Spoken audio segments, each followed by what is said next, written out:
So now I'm going to turn it over to Eric Stellwagen to kick off today's webinar on how to forecast new products. Okay, well, thank you, Sabina. My name is Eric Stellwagen, and as the slide says, I am a co-founder of Business Forecast Systems, which is the company that created Forecast Pro. I basically spent my entire career in the area of business-oriented forecasting. I've enjoyed it quite a bit, and I've had the opportunity to go into a lot of different companies and observe how they approach forecasting and how they solve some of their forecasting challenges. And that's important actually, because forecasting is not just mathematics. You know, there's not a right answer. It combines quantitative methods along with judgment and empirical knowledge about what works. And today's topic, which is new product forecasting, that is particularly true. So new product forecasting is exceedingly challenging. Of all the types of forecasting, it is the most challenging. And so we'll try to provide some guidance on and tips and tricks on how to proceed when forecasting new products. With me today, I have a co-presenter, and I will let her introduce herself. My name is Sarah Darin. So I'm a combination data scientist, statistician, engineer, and really product manager here at BFS. But my primary background really is statistics and analytical consulting. So I've had the opportunity to see lots of different uses of data from a wide range of industries, and have had the opportunity to be involved in many product launches and generated lots of new product forecasts. So with that, let's talk about new product forecasting. So with no further ado, let's get started.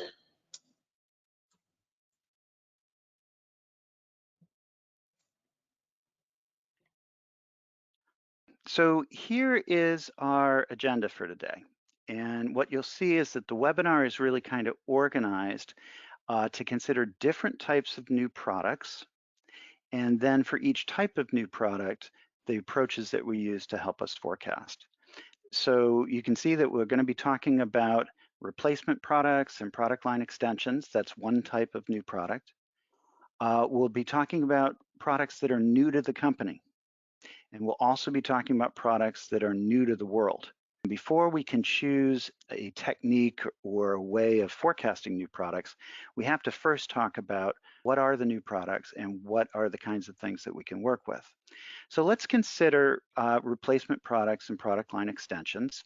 So one thing that I do from time to time is I will go to the store and I will buy toothpaste. So when I go into the toothpaste counter and I look at what's available there, I'm always sort of amazed that there's a lot of different options for buying a tube of toothpaste. And if you look at that shelf, you might see like 15 to 20 different choices for a given brand of toothpaste. Now, each one of those choices is an SKU, a stock keeping unit. And if I work for the company that's manufacturing the toothpaste, maybe my job is to forecast demand for each of those SKUs. So let's say I buy my toothpaste and I leave the store and I come back, say 3 or 4 months later, and I need to buy more toothpaste. And chances are, if I look down, there's still going to be 15 to 20 choices, but some of them may have changed. So maybe the SKU that I had purchased previously has been replaced. Maybe the box now says new and improved, and we've got a different tube of toothpaste that I might purchase. Consider how this works operationally. We phase out a product and we replace it with the new and improved version. That means it gets a different SKU number. And that means that whoever's in charge of forecasting that SKU, it's a new product. It doesn't have demand history for that SKU number. On the other hand, we do have information about the predecessor product. That's going to be very relevant in forecasting demand. Now, let's say I also look at that toothpaste aisle and I notice, hey, they've introduced a new flavor. They now have a cinnamon flavor, and they haven't had that before. That would be an example of a product line extension. So is it a new product? Yes, it is. It's a new product. It has a new SKU code. We don't have any previous sales of it because it didn't exist. On the other hand, we do have some information about sales of toothpaste as a whole, and that's going to help us generate a forecast for this product line extension. Our next category is new to company. So let's say we manufacture toothpaste and we realize that, hey, we ought to sell toothbrushes because that would fit very nicely in with the toothpaste. It's the same distribution. It's being sold at the same retail outlets and all of that. And it makes sense that we would manufacture a line of toothbrushes. Toothbrushes are new to the company.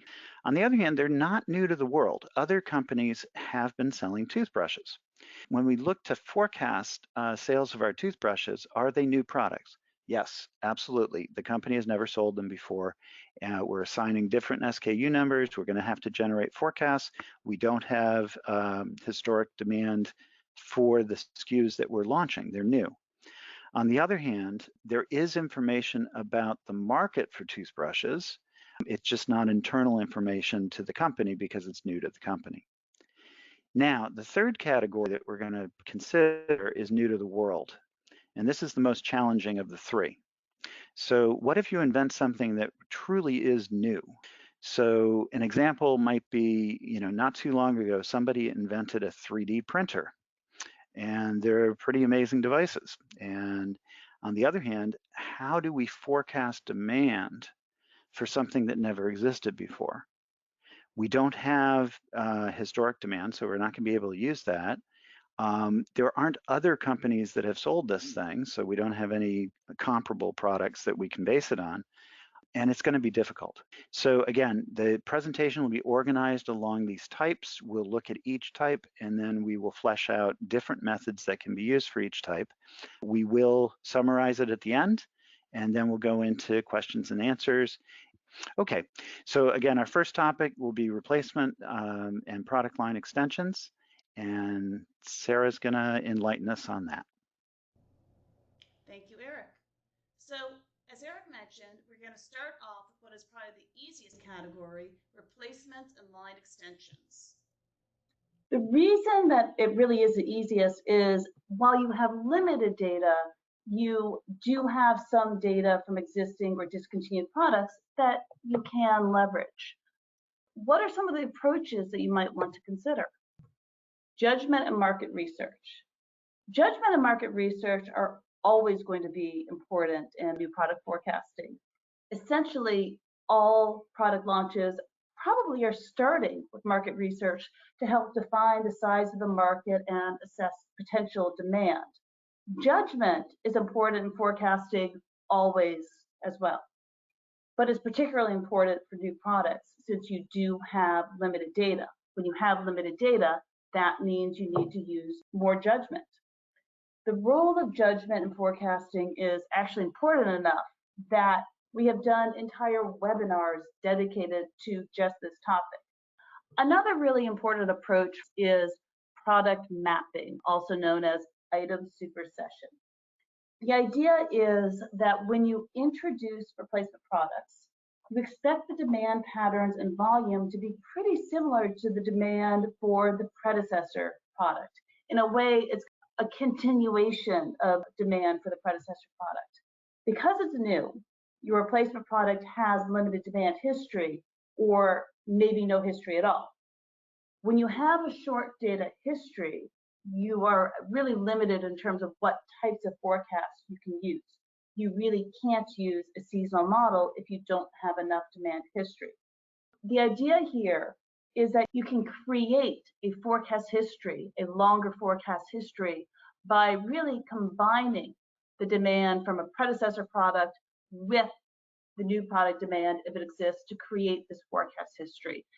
For a replacement product, this may be as simple as just merging the old product's history with the new product's history, so just a one-to-one mapping. More complex mappings certainly do exist, and they exist because they are sometimes needed, when you have multiple SKUs transitioning into a single SKU or one SKU transitioning into multiples. And line extensions also can require a more complicated mapping. So in terms of visualizing what's going on here, in this example, we have an old product or predecessor product. We have demand history that is ending at a certain point in time. We launched a new product. And we do, in this case, have some demand history, but not a whole lot. What we're going to do is we're going to combine these two histories into a single forecast history, which is now long enough to generate a more stable, more appropriate forecast.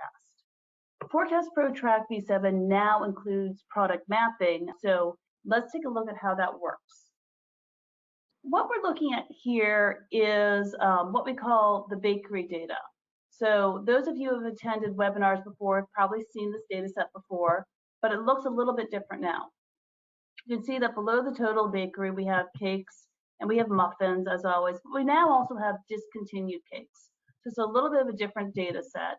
It's a data set that's actually installed with a Track V7 called Product Mapping Tutorial Historic Data. But the general idea here is that we have some discontinued SKUs. For example, we have butter cake SKU 1. Product sales ended in June 2020. And at that point, it was replaced by this SKU 2. So if we look at Food King here, you can see that starting in July 2020, we started sales for that. And you can see that we only have a year of demand history. And because we only have a year, we don't have enough data to produce a seasonal forecast. So we have this flatline forecast for a seasonal product, and that is certainly not what we want. What we would like to do here is we would like to map the demand history from Food King Butter Cakes SKU 1 into the Food King Butter Cakes SKU 2.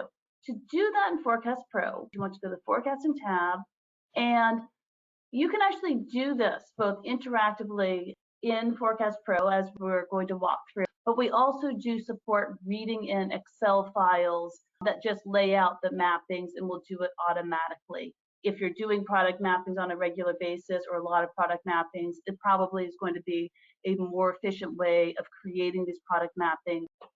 Back to the interactive method. When we open up this dialog box, you'll see that we take over the graph right here because we want to let you be able to visualize the forecast history. The product that we are mapping to is Butter Cakes 2 and Food King, and that is selected in the navigator here. And now what I'm going to want to do is select my predecessor product. So I'm going to select Butter Cakes SKU 1 and Food King. And you can see when I did that, the graph changed, and you now see this proposed forecast history. Forecast Pro is visualizing for you what that forecast history is going to look like if this is your selection. This is what I want, so I'm going to hit commit. And when I hit exit, the graph goes back to normal, except we now see forecast history added into the graph. And more importantly, you can now see that our forecast is a seasonal forecast and is a much better forecast. So that's a quick example of how product mapping works in Forecast Pro. We do have tutorials on this available on our tutorial website, and we have some videos. We encourage you to take a look at those if you want some more details on how product mapping works in Track. Another approach for forecasting replacement products or line extensions is top-down forecasting. The idea is that we have new products, line extensions, and products being phased out as SKUs, but they all fall within the same product group. By focusing on this product level, this group level forecast, and then allocating it down into the SKUs that are moving in and out of the group, you can often generate much better forecasts, both at the group level and at the SKU level.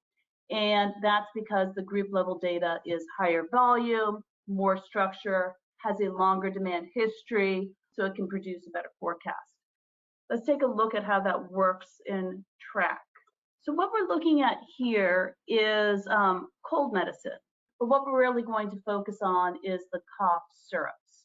When you look at the cough syrup demand history, you can see, as expected, very seasonal, highest demand in the winter months when colds are certainly more prevalent. As we dive into the SKUs that make it up, you can see that there are different sizes and there are different flavors, and there's a lot of discontinued items. This one's discontinued, as you can tell from the gray square here. And when you get into the live items, you have a lot of very short data history. So here you have maybe 8 months, here you only have 2 months.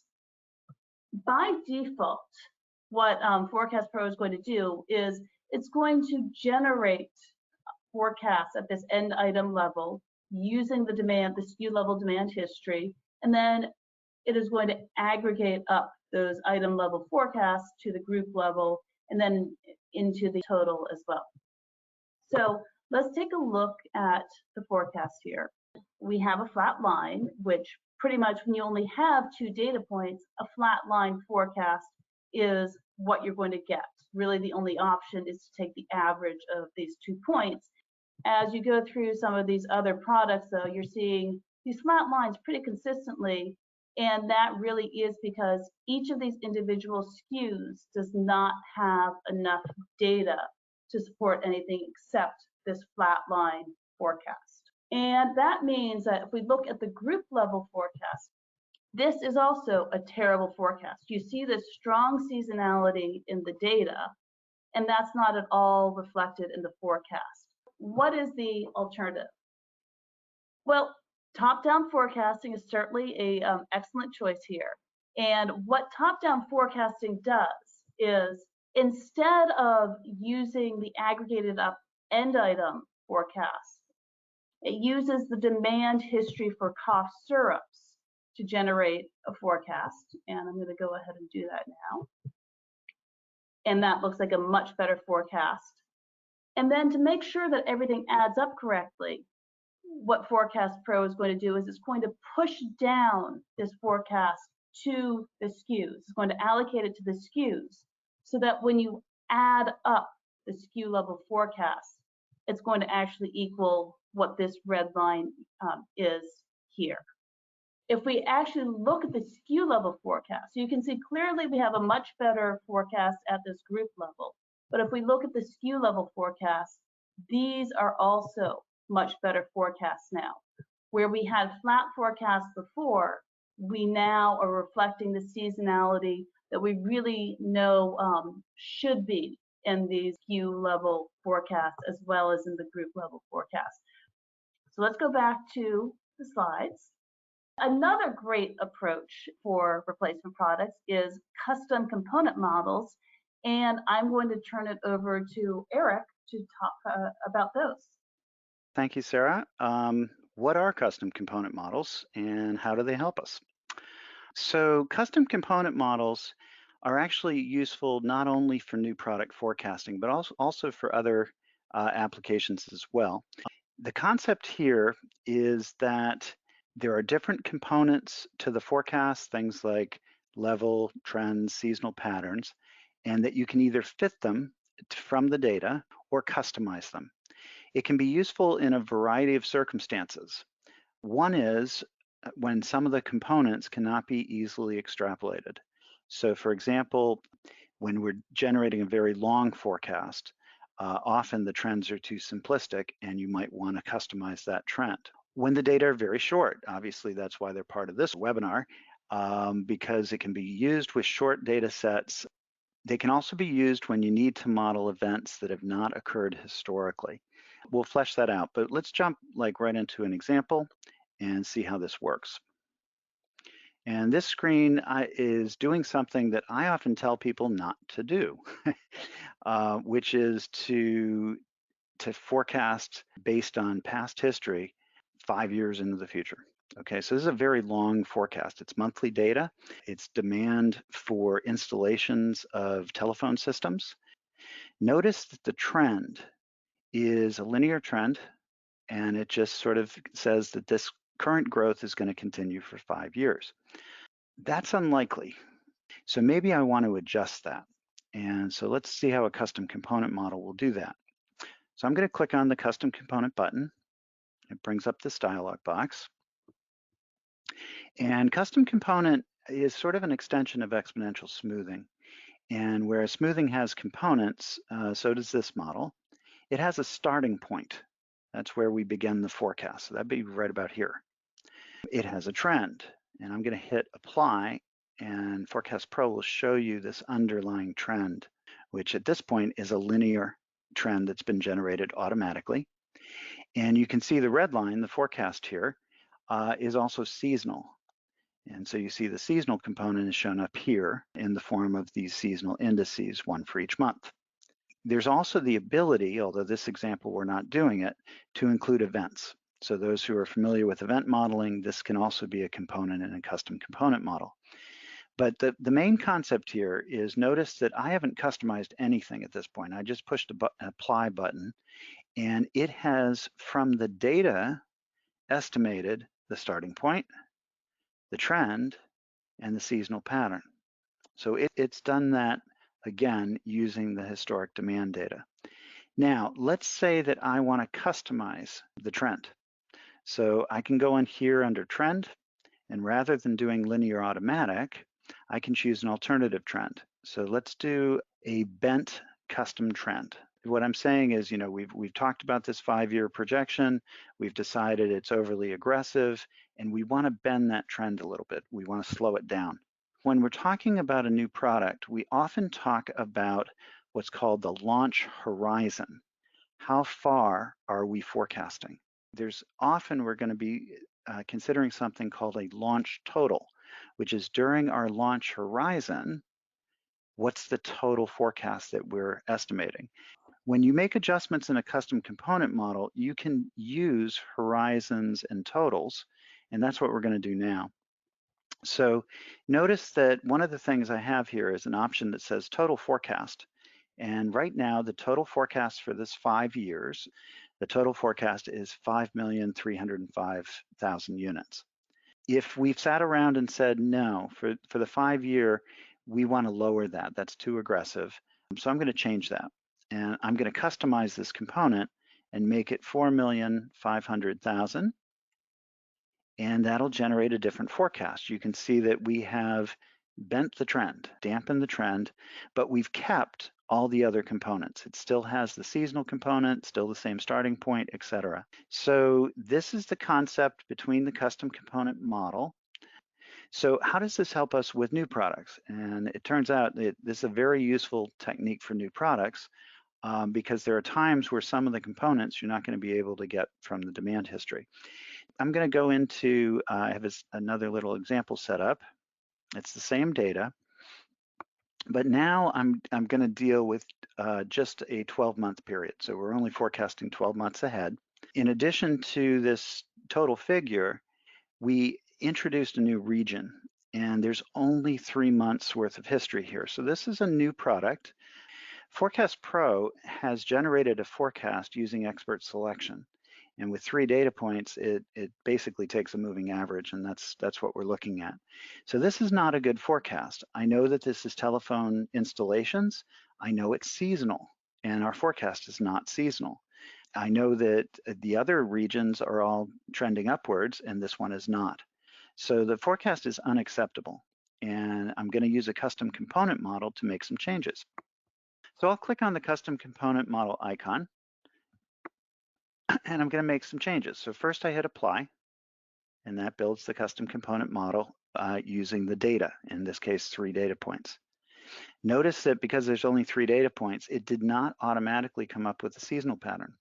So our seasonal component was automatic, but it didn't have enough data to build it. This is a problem because we know it's seasonal. So what do? I would need to customize it.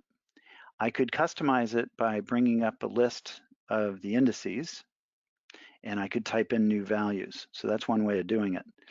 However, there's a simpler way, and that is to use one that I've already set up. And in fact, what I did was to take the seasonal indices from total sales of the installation and create what's called a helper variable, which I can just specify in Forecast Pro.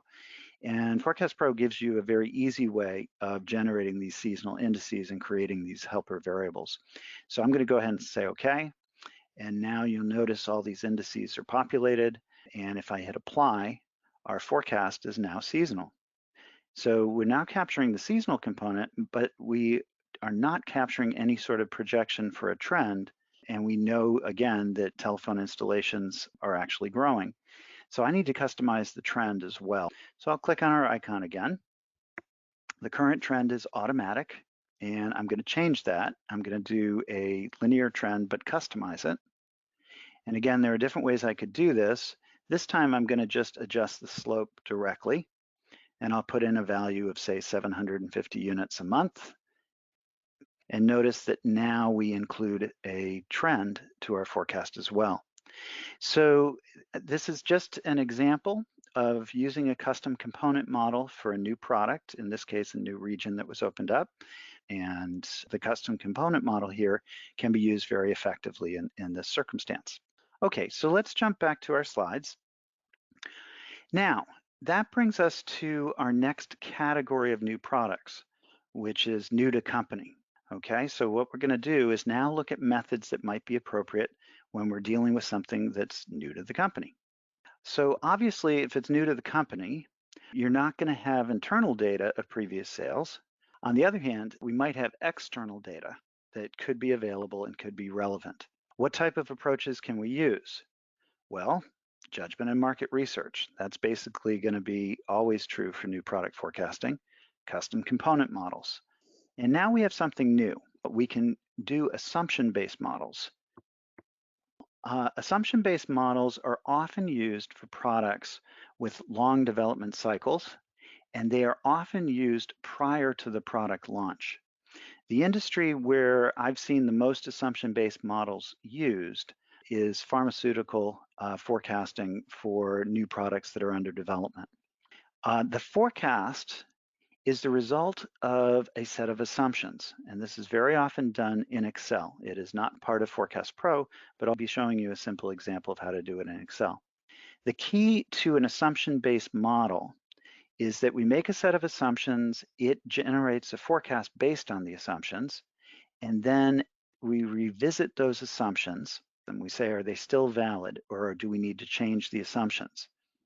The assumptions can be changed, and that will change the forecast. But we never change the forecast directly. We don't just say, how much do we think we're going to sell now that we know a little more about how the development's been going? It's like, no, how did the assumptions change? And that will generate the forecast. So let's see how this works. We certainly have some pharmaceutical people here, and you'll have to forgive me for coming up with really an extremely simplistic version of this, but I'm just really trying to get across some of the ideas as opposed to building a real model. But let's see how this simple model works. I have generated a list of 7 assumptions, which leads me to a profit and loss forecast for the first year and for subsequent years. So what are my assumptions? Assumption number 1 is that it's going to take 24 months to develop this drug. And that assumption plays into what my perceived development cost is going to be, which I've put in here as 60 million. To launch the drug, we're going to need the approval of the Food and Drug Administration. And so I put an assumption of that approval, of gaining that approval at 80%. There's a certain patient population that could benefit from the drug therapy. I've put that in as 500,000. There are other drugs that can address this, and I've put our market share assumption as 35%. I've said that annual treatment in terms of revenue for a patient would be $450, and our cost of goods would be $10. And if all of these assumptions lead me to the conclusion that in the first year, we can actually get all of our development costs back and show a small profit. After that, we're hugely profitable, and going forward, we can expect a profit of 61 million in subsequent years. How do you use the model? Well, we greenlight the project, so the development begins. We now set up times for periodic review. Sometimes these are called gates. And the idea is we're going to come back, we're going to look at our assumptions at predefined time points, And we're going to say, given where we are, do we need to make any changes to our assumptions? So let's say the first gate is 6 months after we begin development, and we look at our assumptions and we say, well, we had some problems setting up the lab. We couldn't get the scientists that we wanted. So we're behind schedule a little bit. And our assumption that our development time frame was going to be 24 months, I think we need to adjust that. Let's make it 30. So we change that assumption, and that changes our forecast. It changes our development costs. And now when we look down to our forecast, which had been for a small profit at the first year of launch, we're showing a loss of 13.4 million. On the other hand, the next year, the following year, we are showing a very substantial profit of this 61 million. And so at our first gate, we've adjusted one of the assumptions. We have a new forecast. We have our meeting and we say, yeah, it's not going to be quite as profitable the first year. On the other hand, everything still looks good. Let's continue. So now we come to the next gate. So maybe this is 6 months later. And now we look at this and we say, this has not gone as well as we thought. There's been some side effects of the drug.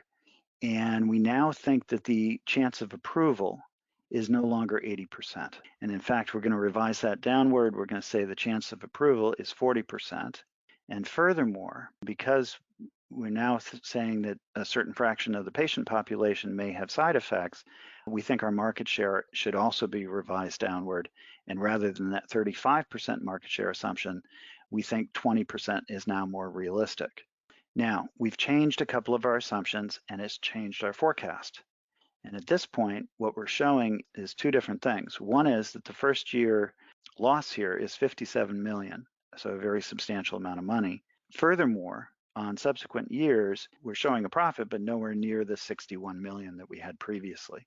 So at this point, there's a real question of whether we'd pass through the gate. Whether we would continue with the development process now that it doesn't look quite as optimistic, or we say, no, at this point, we should take our resources and stop development of this drug and work on something that's more promising and potentially more profitable. So again, this is a very, very simple example.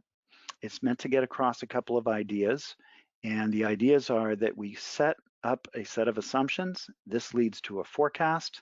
We set up points where we will review the assumptions. And then as we review the assumptions, if we make changes, it changes our forecast. And then we decide whether we continue or not, whether we pass through the gate. So this is assumption-based modeling. Let's go back to our slides.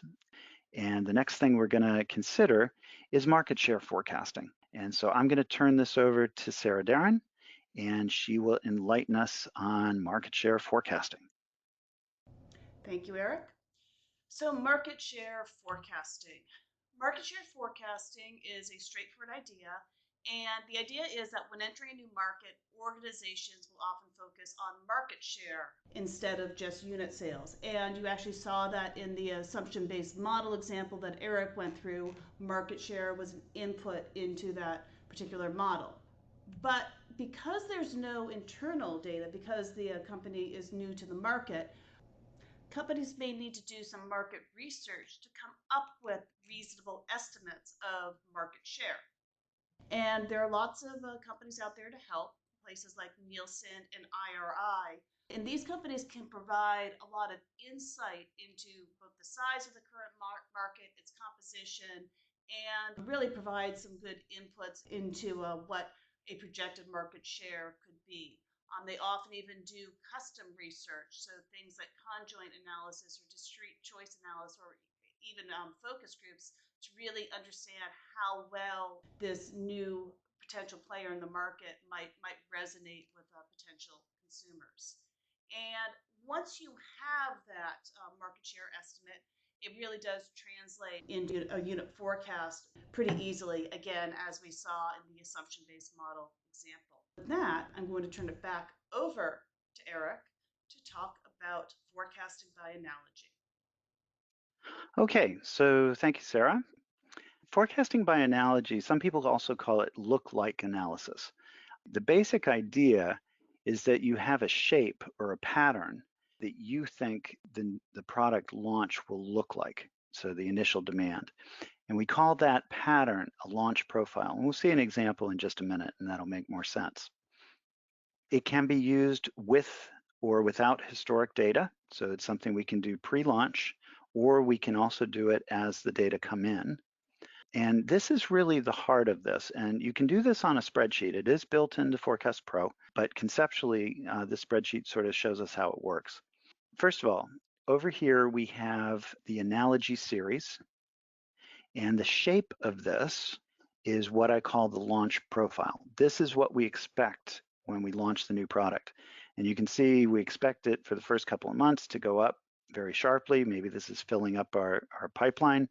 Then we've got to drop it down, and then we go into some sort of longer term behavior. So this would be based on products that we think are similar. And again, this is the shape which we think our product launch is going to look at. The analogy series is shown here in column B, and it's shown for a certain period of time. And that period of time, in this case, is 12 months. And that's what we're going to call our launch horizon. The analogy series gives us the shape, and this is just the values from the analogy series. But notice I can take that and say that the first month, we sold 4.2% of the total volume for the first year.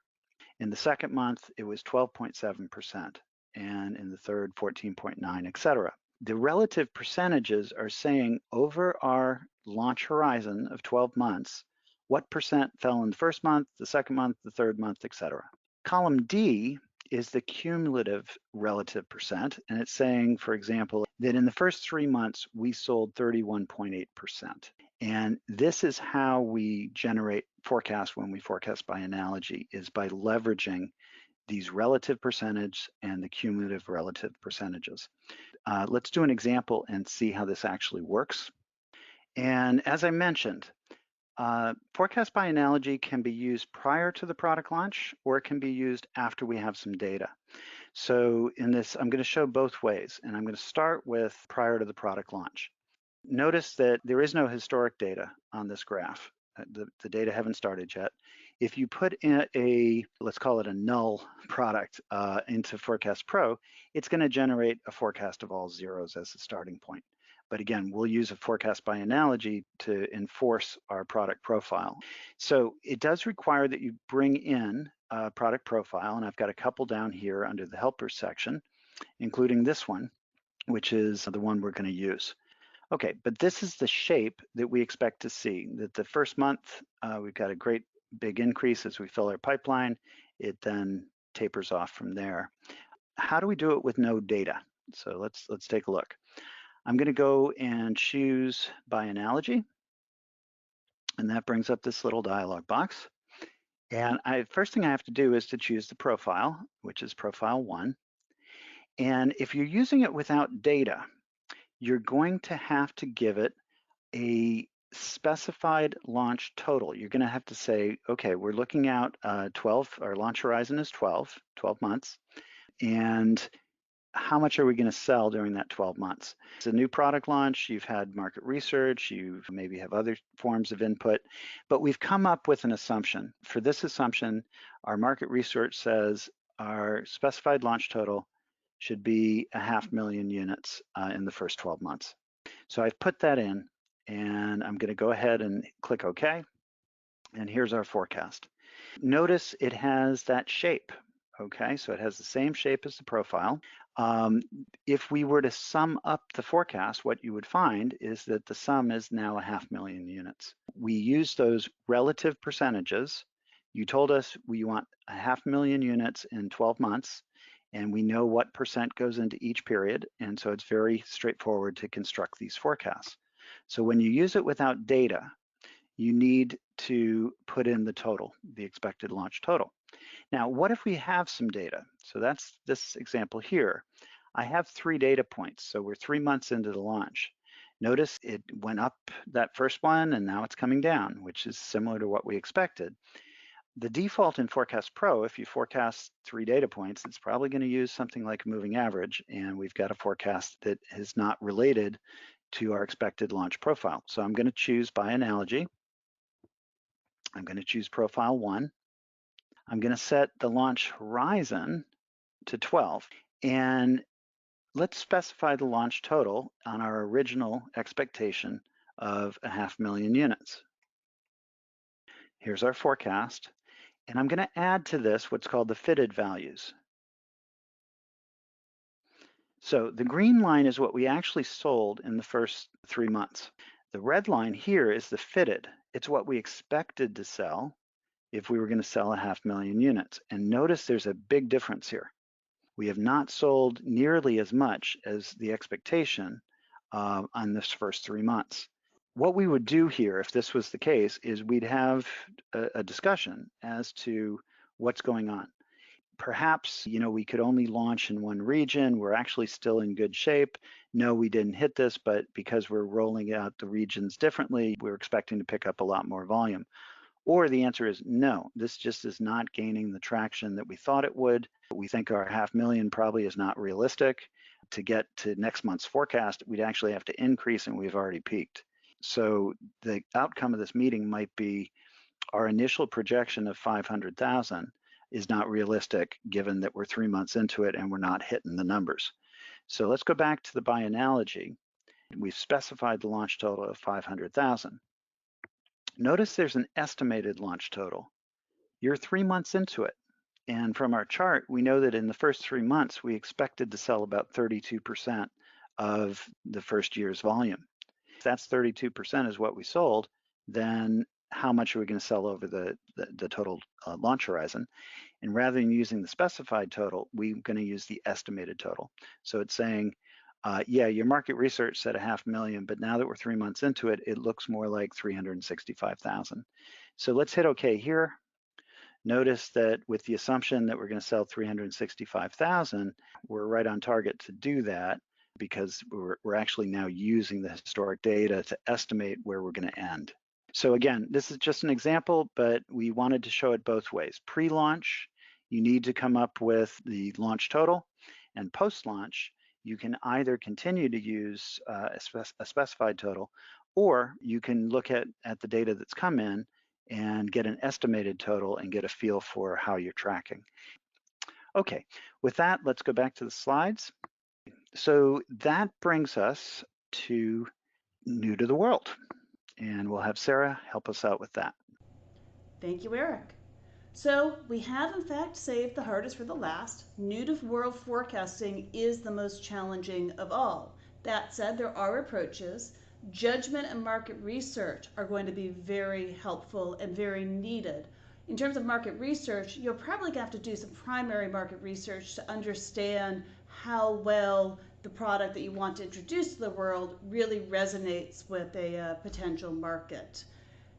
We also have assumption-based models. Assumption-based models are really a good approach when there's a lot of risk associated with the product launch, and that's certainly going to be the case for a new-to-world product launch.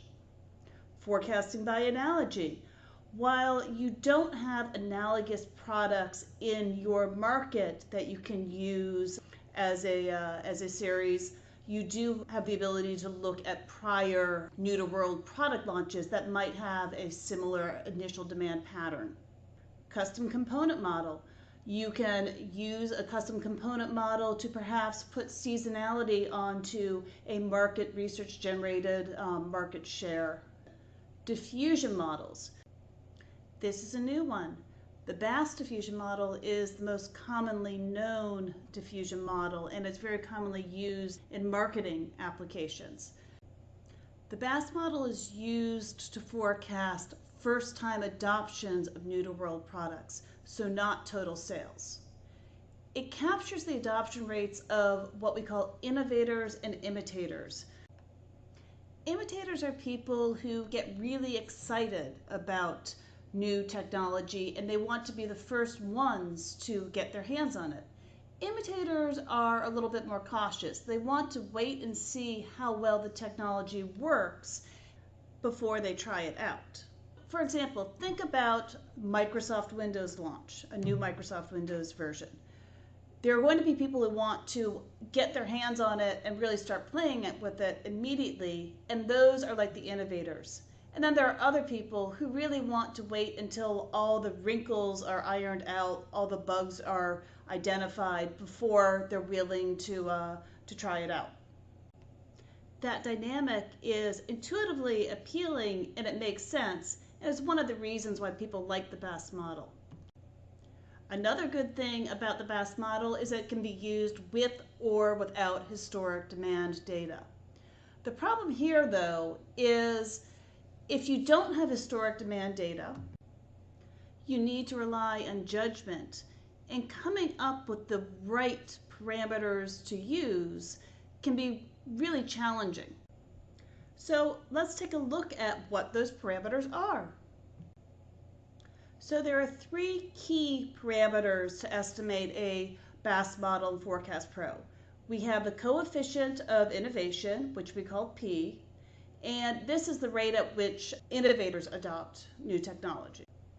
Q is the coefficient of imitation and captures the rate at which imitators are adopting the new product. Then we have M, which is the total potential market. And like with assumption-based models, this is something which market research is going to be very helpful for informing what the total potential market might be. So as I already mentioned, if you don't have historic data, you can set these parameters judgmentally. If you do have historic data, once you have 5 data points, you can use that data to estimate the parameters. There is a considerable body of literature on what coefficients you should use if you don't have any data. And those differ quite widely for different types of technologies. And the choices have a really big impact on what your forecast is going to be. So before a launch, it's really difficult to come up with the right coefficients.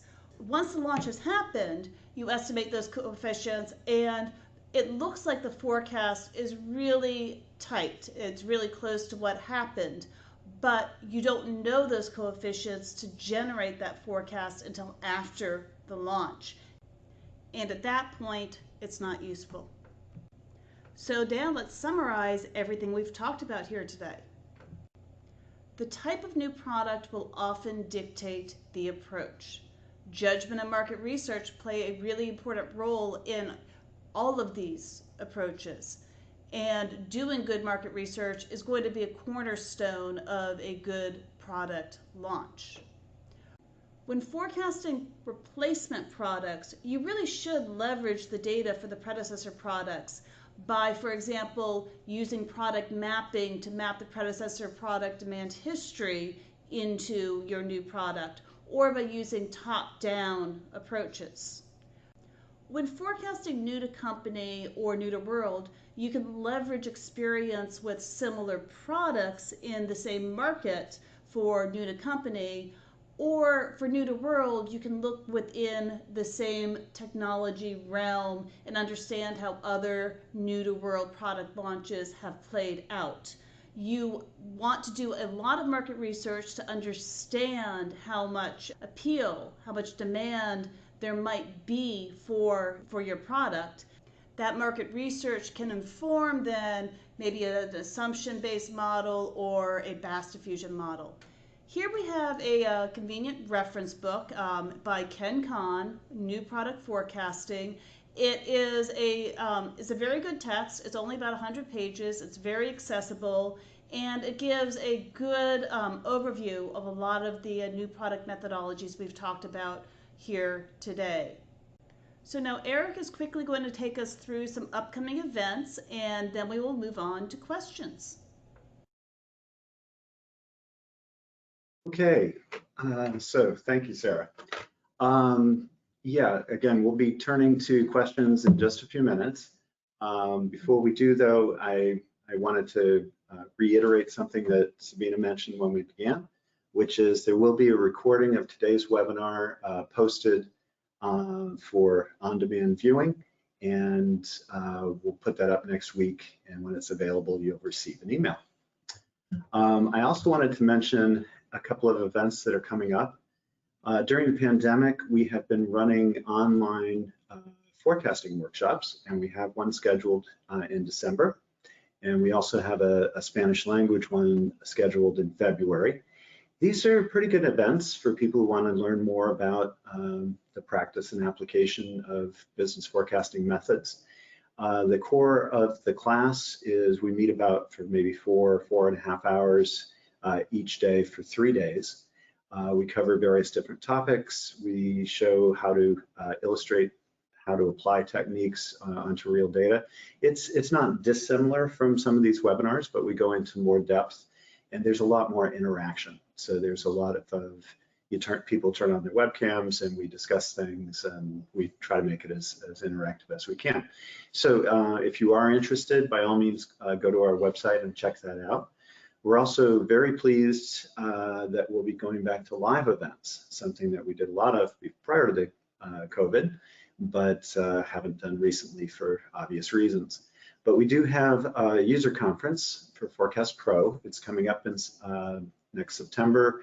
It'll be held at a facility at MIT in Cambridge, just outside of Boston. And these are always fun. There's a great deal of learning and mixing with other people who are generating forecasts as an important part of their job responsibilities. And they're doing so using Forecast Pro, so a lot of knowledge floating around that. Finally, before we get to the Q&A, I wanted to mention that all of the examples, obviously, with the exception of some of the assumption-based stuff, which was in Excel, we've been using Forecast Pro to illustrate the methods that we've been talking about. If you are interested in learning more about Forecast Pro, we'd love to enlighten you and show you how it works. And actually, the best way to learn about it is to have a live demo, which we can do remotely. We can even use your own data if you're interested. And if you are interested in getting a live demonstration of Forecast Pro, you can use the chat and we'll set you up with one of our salespeople to schedule that. Or alternatively, visit the website and poke around. And when it comes time to get a demo, let us know and be happy to do that. Okay. So at this point, I think I'll put my webcam back on here, but we've come to the Q&A portion. And Sabina, do we have any questions? Yeah, so we got quite a few questions. So just a reminder, if we don't get to them during this session, we'll follow up with an email. But the first question that came in, they asked, in top-down, how's the total disaggregated to the member SKUs? Okay, so. I can take that one. Okay. So, excellent question, and one that we do really get into the details of that in one of the webinars that we've done previously on hierarchical modeling. So that is available in our webinar archive. So if you want a really detailed answer, that's a great thing to look at. But the short answer is we do it by time period. So for each time period, we'll take the group level forecast, and we've also forecasted at the end item.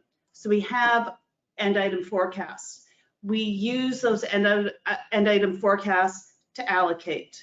So for example, if you had 2 items, really simple example, 2 end items that had a forecast, 1 of 1, 1 of 3, we would allocate 25% of the group level forecast to the item with the 1 forecast, and the other 75% to the other item. Yeah, and maybe I'll just add a little bit to that. So Sarah is describing the way we do it in Forecast Pro. And again, the key elements there is that we're doing it for each forecast period. So the first forecast period, we're looking at the total forecast, the component forecast, and we're making that proportional allocation. Then we look at the second period forecast, we do the same thing. So that's the way Forecast Pro does it. Other systems do top-down forecasting as well. And if you look at, but they all kind of vary in how they do it. It is very common to not do it in the forecast period, but to just look at historic proportions and use that as the basis for the allocation. To me, this is a subpar way of doing it. it doesn't preserve the trends that you're forecasting. So if some of the items are trended upwards and some are trended downwards, by doing it period by period, you're capturing that movement. You're getting more and more allocated to the ones that are growing and less to the ones that are waning. But again, what we're describing here is the way Forecast Pro does it. I do think it's best practices. If you're doing this kind of reconciliation in another software, or if you're building it on your own, it's not the only way that it's done, but again, we recommend it as best practice. So Sabina, we have other questions? Yeah, the next question they asked, what's the time range of a long development cycle? Okay, so like people who have seen me or attended a workshop with me will know that my favorite answer, bar none, is it depends, okay?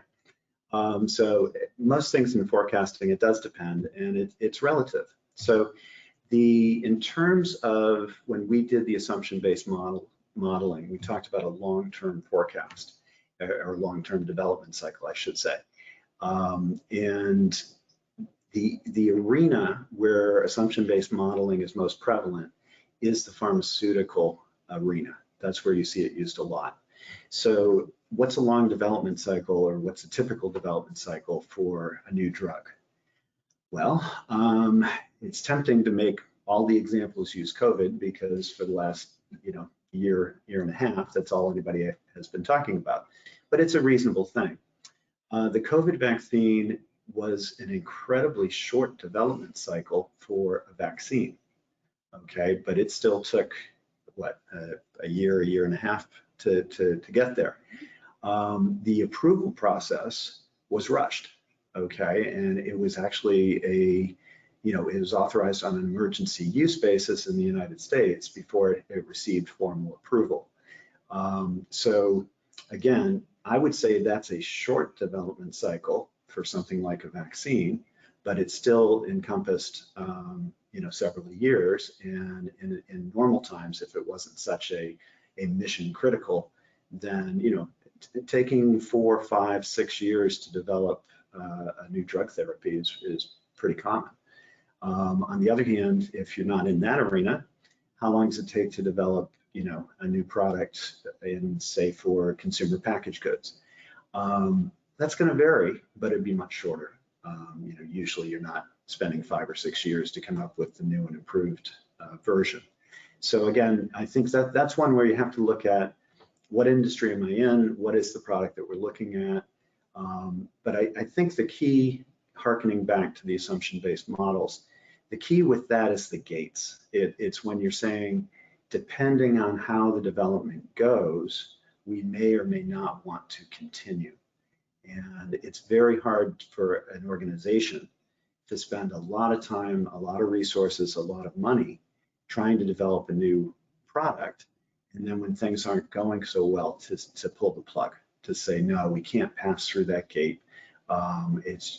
We need to switch and put our development money into something else. And that's the gates are really the part to the assumption-based model that they offer a way of making very difficult assumptions, but thinking about them before you get started. That's one of its real strengths. Other questions? Yeah, we have a couple more, and I know we're formally at the end of the hour, but if people are able to stay on a few more minutes, we can get to another couple questions. Why don't we make this next one the last one? And yeah. As Sabina mentioned before, if we didn't get to your question, we will answer it by email. Yeah. Okay. Yeah. So then the last question asked, how does it work with several units? And by that, they mean if low level or in pieces and SKUs have various sizes, how can you correctly do a cumulative top-down forecast? Yeah, I can, another top-down one.